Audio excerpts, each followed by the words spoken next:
making the commentary about we should not be rioting, we should not be looting, we should not be tearing up our own communities. And then there's been an argument of the other side of we should be hitting them in the pocket. We should be focusing on the blackout days where we don't spend money. But, you know, I feel like we should do both. And I feel like I support both. And I'll tell you why I support both. I support both because when you have a civil unrest like this, there are three types of people in the streets. There are the protesters, there are the rioters, and there are the looters. The protesters are there because they actually care about what is happening in the community. They want to raise their voices, and they are there strictly to protest. You have the rioters who are angry, who are anarchists, who really just want to fuck shit up, and that's what they're going to do regardless. And then you have the looters. And the looters almost exclusively are just there to do that, to loot. Now, people are like, well, what did you gain? Well, what did you get from looting? I think that as long as we're focusing on the what, we're not focusing on the why, and that's my issue with that. As long as we're focusing on what they're doing, we're not focusing on why they're doing. And some people are like, well, those aren't people who are legitimately angry about what's happening. Those are people who just want to get stuff. Okay, well then, let's go with that. Let's say that's what it is. Let's ask ourselves why in this country in 2020, the financial gap between poor blacks and the rest of the world is at such a distance that people feel like their only hope and only opportunity to get some of the things that we flaunt and flash in front of them all the time is to walk through a broken glass window and get it. That they are so hopeless that getting that necklace, getting that TV, getting that change, getting that bed, getting that phone, whatever it is that they're going to get, is that in that moment when the riots happen and if they present an opportunity of looting, that's their only opportunity to get it. We need to be questioning that why. Why are people that poor? Why are people that broke? Why are people that food insecure, that clothing insecure, that they feel like their only shot, that they are shooting their shot by walking through a broken glass window to get what they need? And then people want to talk about, well, there's plenty of people who pulled themselves up by their bootstraps and got it on their own.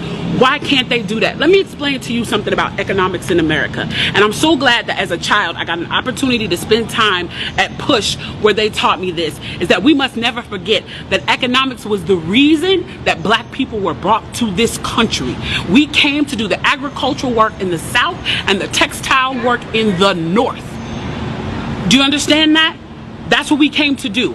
We came to do the agricultural work in the South and the textile work in the North. Now, if I right now decided that I wanted to play Monopoly with you, and for 400 rounds of playing Monopoly, I didn't allow you to have any money, I didn't allow you to have anything on the board, I didn't allow for you to have anything, and then we played another 50 rounds of Monopoly, and everything that you gained and you earned while you were playing that round of Monopoly was taken from you. That was Tulsa, that was Rosewood. Those are places where we built black economic wealth, where we were self-sufficient, where we owned our stores, where we owned our property, and they burned them to the ground. So that's 450 years. So for 400 rounds of Monopoly, you don't get to play at all. Not only do you not get to play, you have to play on the behalf of the person that you're playing against. You have to play and make money and earn wealth for them, and then you have to turn it over to them. So then for 50 years, you finally get a little bit and you're allowed to play. And every time that they don't like the way that you're playing, or that you're catching up, or that you're doing something to be self-sufficient, they burn your game.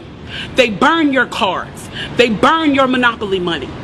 And then finally at the release and the onset of that, they allow you to play and they say, okay, now you catch up. Now at this point, the only way you're going to catch up in the game is if the person shares the wealth, correct? But what if every time you share the wealth, then there's psychological warfare against you to say, oh, you're an equal opportunity hire. So if I played 400 rounds of Monopoly with you and I had to play and give you every dime that I made, and then for 50 years, every time that I played, if you didn't like what I did, you got to burn it like they did in Tulsa and like they did in Rosewood, how can you win? How can you win? You can't win. The game is fixed. So when they say, why do you burn down the community? Why do you burn down your own neighborhood? It's not ours. We don't own anything. We don't own anything.